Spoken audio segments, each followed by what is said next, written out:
البدع والأهواء، أهل البدع العقائدية وأهل البدع السياسية. نقول بيننا وبينكم السلف، بيننا وبينكم الكتب، كان فيقول البدع بيننا وبينكم. Bismillahirrahmanirrahim. Qala al-Imam al-Bukhari rahimahullahu ta'ala wa qala Ibnu Abbas radhiyallahu anhuma syir'atan wa minhaja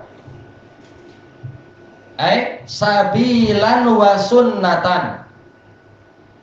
Ibnu Abbas menafsirkan makna ayat syir'atan wa minhaja yaitu jalan dan sunnah. Baik, asar Ibnu Abbas alhamdulillah sudah kita lewati biografi beliau secara ringkas pada hadis yang keberapa itu ya? Hadis yang ketujuh. Yang ketujuh Ibnu Abbas tentang perjalanan siapa itu?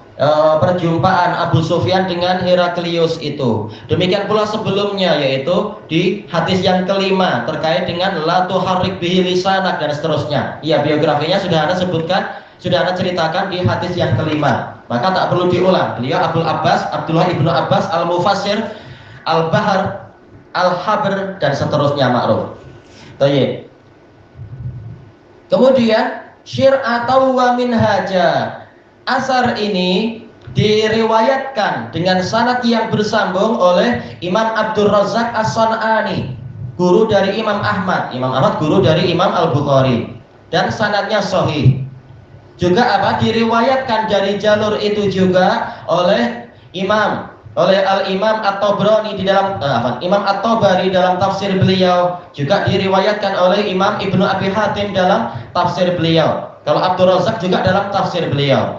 Dan juga diriwayatkan dari sanad-sanad yang lain oleh Imam At-Tabari dalam tafsir beliau dan juga oleh Imam Ibnu Abi Hatim dalam tafsir beliau. Makanya sanadnya kuat sekali, sanadnya banyak sampai ke Ibnu Abbas bahwasanya beliau menafsirkan ayat ini dengan yang disebutkan itu.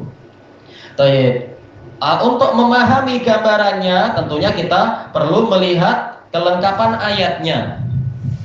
Likullin ja'alna minkum syir'atan wa minhaja. Setiap umat dari kalian telah kami jadikan untuk mereka syir'ah yaitu syariat, wa minhaja yaitu jalan beragama. Baik, sebenarnya ayat ini sedang membahas tentang apa? Yaitu membahas tentang keadaan ahli kitab. Baik, dan sampai pembahasan tentang Al-Qur'an ayat yang ke-48 itu. Allah Ta'ala berfirman, wa anzalna ilaikal kitaba bil haqqi musaddiqan lima baina yadayhi minal kitab wa muhaiminan alaih. Setelah menyebutkan Taurat dan Injil dan keadaan umat-umat itu, umat yang di masa itu, lalu Allah Ta'ala mengatakan, dan kami telah turunkan kepadamu wahai Rasulullah kitab ini, kitab Al-Quran dengan kebenaran, dalam keadaan kitab ini membenarkan kitab yang sebelumnya, wa muhaiminan alaih, dan sebagai pemeriksa dan pengawas dan tolak ukur kebenaran terhadap kitab-kitab yang sebelumnya. Fahkum bainahum bima anzalallah.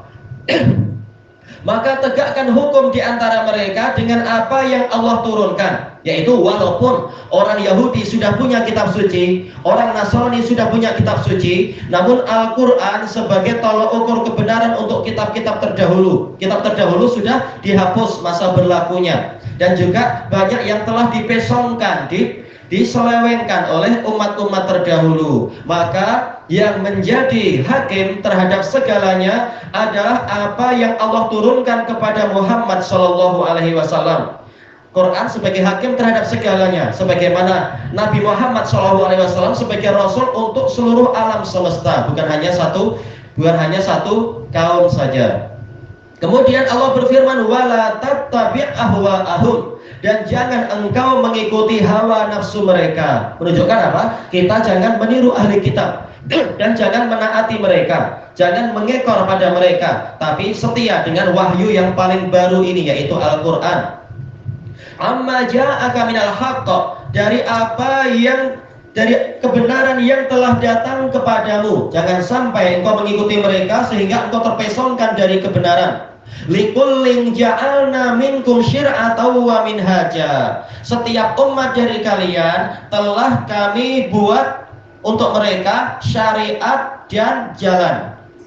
Walau sya'allahu laja'alakum ummatan wahidah. Seandainya Allah menghendaki, niscaya kami jadikan kalian satu umat saja, bukan sampai 3 umat, Yahudi, Nasrani dan muslimin. Walakin liyabluwakum fima atakum. Akan tetapi Allah menjadikan masing-masing kalian punya nabi. Setiap kalian memiliki kitab suci dan syariat sendiri-sendiri untuk Allah menguji dan mencabar kalian di dalam wahyu yang Allah berikan kepada kalian. Siapa yang setia pada kitab sucinya? Ahli kitab, mereka mendapatkan Taurat dan banyak yang gagal. Bahkan nabinya dibunuh, demikian pula kitabnya dirubah-rubah. Banyak dari mereka yang tidak berjaya melewati cabaran itu. Demikian pula orang Nasrani, mereka juga tidak berjaya. Nabinya memang dimuliakan, tapi berlebihan sampai dianggap sebagai Tuhan.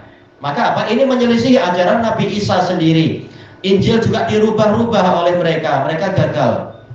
Nah, sekarang umat Muhammad SAW dicabar, diuji dengan kitab terbaik dan nabi terbaik serta syariat terbaik. Apakah mereka bersyukur ataukah justru mereka berpaling sebagaimana berpalingnya umat-umat terdahulu? Nabinya tidak ditaati, walaupun dicintai tapi tak ditaati. Untuk apa juga? Kalau seperti itu, kitab sucinya juga mungkin hanya dibaca ketika bulan Ramadan barangkali, dan seterusnya. Syariat-syariat juga dipalingkan. Tidak mau orang menutup aurat sebagaimana mestinya, kecuali ketika sudah ada COVID baru nutup aurat kalau betul, dan seterusnya. Maka ini adalah ujian.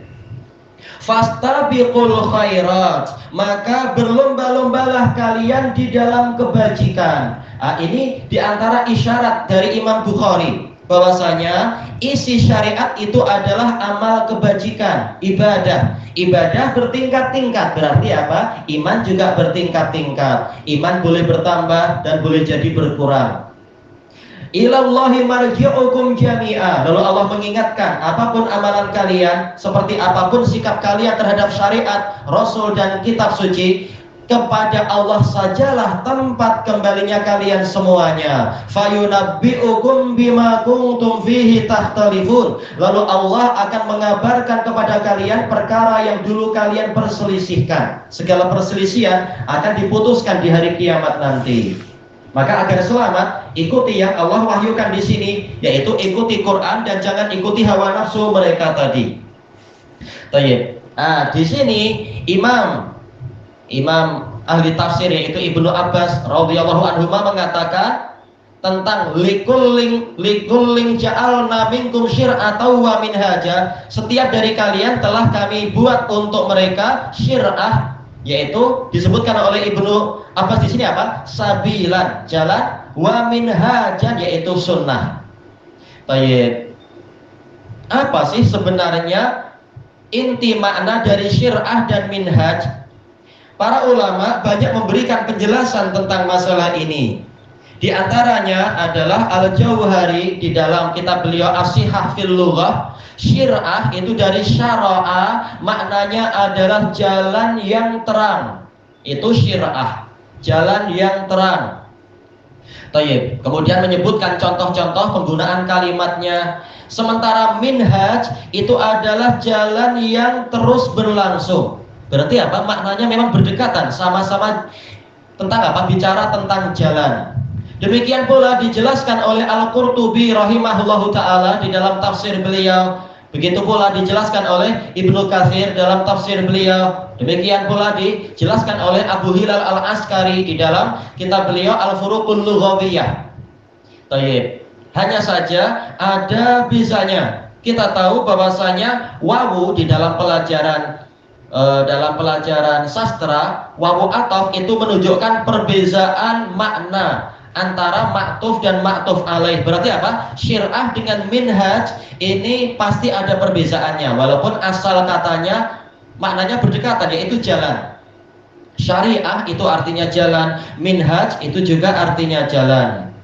Baik. Makanya Ibnu Abbas di sini memberikan tafsir yang berdekatan juga, sabilan wa sunnah. Sabil artinya jalan, sunnah Istanna yastannu sunnatan artinya thariqah, mengikuti jalan. Maknanya berdekatan. Tetapi telah dijelaskan oleh para ulama tadi ada suatu perbezaan di situ. Dijelaskan oleh Imam Ibnu Katsir rahimahullahu taala, syir'ah ini adalah permulaan jalan. Seperti dikatakan apa? Syara'na fi kada, yaitu kami memulai pembahasan ini misalkan. Baik. Asra'a yaitu masuk, seperti dalam pelajaran nahwu min af'alis syuru', fi'il yang menunjukkan apa? Masuk kepada sesuatu. Jadi syir'ah ini adalah permulaan jalan. Baik, sementara minhaj itu adalah jalan yang terus berlangsung. Ini diantara perbezaannya. Adapun kalau Abu Hilal Al-Askari rahimahullah, beliau mendatangkan perbezaan yang lain. Syir'ah itu adalah wahyu yang ada di dalam Al-Quran, syariat-syariat itu ada dalam Quran. Sementara minhaj itu wahyu yang ada di dalam sunnah Nabi. Tayyib. Makanya dan beliau berdalilkan dengan apa? Isyarat dari Ibnu Abbas, yaitu syir'ah itu sabil. Sementara Allah telah berfirman, "Qul hadhihi sabili ad'u ilallah." Katakanlah wahai Rasulullah, inilah jalanku, aku berdakwah ke jalan Allah. Berarti ini isyarat kepada apa? Wahyu di dalam Quran. Sementara minhaj itu sunnah, yaitu apa? Jalannya Nabi Muhammad SAW. Berarti apa? Sunnah. Walaupun secara intinya sama, tetapi syir'ah itu syariat di dalam Al-Quran, minhaj itu syariat yang ada di dalam as-sunnah, dan semuanya sama intinya. Karena Rasulullah SAW di dalam hadis yang diriwayatkan oleh Imam At-Tabrani dan lain-lain dari Al-Miqdam bin Ma'di Karib, Rasulullah mengatakan apa? Inni utitul Qur'ana wa mithlahu ma'ah. Sesungguhnya saya telah diberi Al-Quran dan yang semisal dengannya bersamanya. Jadi memang ini maknanya berdekatan. Syariat di dalam Quran, syariat dalam hadis, syir'ah dan minhaj sama, sabil dan sunnah intinya sama. Baik.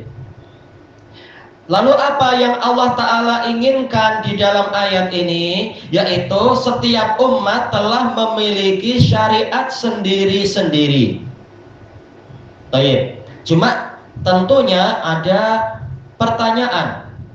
Ayat ini, ayat Al-Ma'idah 48 ini menunjukkan setiap umat punya syariat sendiri-sendiri. Sementara Imam Bukhari pada ayat sebelumnya, ayat apa itu? Asy-Syura ayat 13, syara'a lakum minad dini ma wassa bihi Nuha walladzi awhayna ilaik wa ma wassayna bihi Ibrahim wa Musa wa Isa. Ini menunjukkan, mengisyaratkan bahwasanya syariat seluruh nabi itu sama. Lalu bagaimana? Apakah ini ada kontradiksi? Telah dibahas oleh Al-Qadhi Al-Aini di dalam kitab beliau Umdatul Qari Syarah Shahihul Bukhari. Beliau mengatakan, mungkin ada orang mengatakan bahwasanya kandungan ayat Al-Maidah ini bertentangan dengan kandungan ayat Asy-Syura. Lalu bagaimana Imam Bukhari mendatangkan dua-duanya sementara ini nampak bertentangan? Maka kata Al-Qadhi Al-Aini, ini tidak bertentangan. Kenapa? Karena yang di dalam Asy-Syura itu menjelaskan usulus syariah, prinsip-prinsip dan dasar-dasar syariah. Intinya sama seperti yang telah kita lewati, yaitu apa? Masalah tauhid, kewajiban tauhid, dan juga kewajiban menegakkan sholat, serta kewajiban untuk menunaikan zakat. Dan ayat Asy-Syura membahas masalah apa? Wala tatafarraqu fi, jangan kalian bercerai-berai. Jadi inti dakwah seluruh nabi sama, yaitu larangan untuk berpecah belah dan perintah untuk menegakkan tauhid, menegakkan sholat dan menunaikan zakat. Sementara yang di dalam Al-Maidah ini membahas masalah furu'us syariah, yaitu cabang-cabang syariat. Memang sholatnya sama-sama wajib, tetapi sholatnya umat Nabi Musa itu 50 kali. Sementara umat Muhammad SAW sholatnya hanya 5 kali. Itu pun banyak orang yang malas. Na'udzubillah. Baik. Demikian pula cara puasa. Kalau orang-orang Nasrani yang ma'ruf, mereka puasanya dalam setahun yang wajib adalah 40 hari. Kita umat Muhammad 29 atau 30 hari. Itu pun terkadang ada yang mencuri-curi di belakang kedai, makan-makan sedap dan seterusnya di siang hari dan seterusnya, padahal sudah diberi keringanan. Nah, ini contoh, yaitu walaupun asal syariat itu sama, tetapi cabang-cabangnya itu tidak sama. Tayyib. Sebagaimana itu juga dijelaskan oleh Al-Karmani, dan beliau adalah sebelum Al-Qadhi Al-Aini. Al-Karmani mengatakan bahwasanya kedua ayat ini tidak bertentangan, karena ayat Asyura itu membahas masalah dasar dari agama para nabi, semuanya sama, agamanya Islam dan mengagungkan tauhid dan seterusnya itu. Sementara kalau Al-Maidah ini membahas masalah cabang-cabang syariatnya. Tayyib.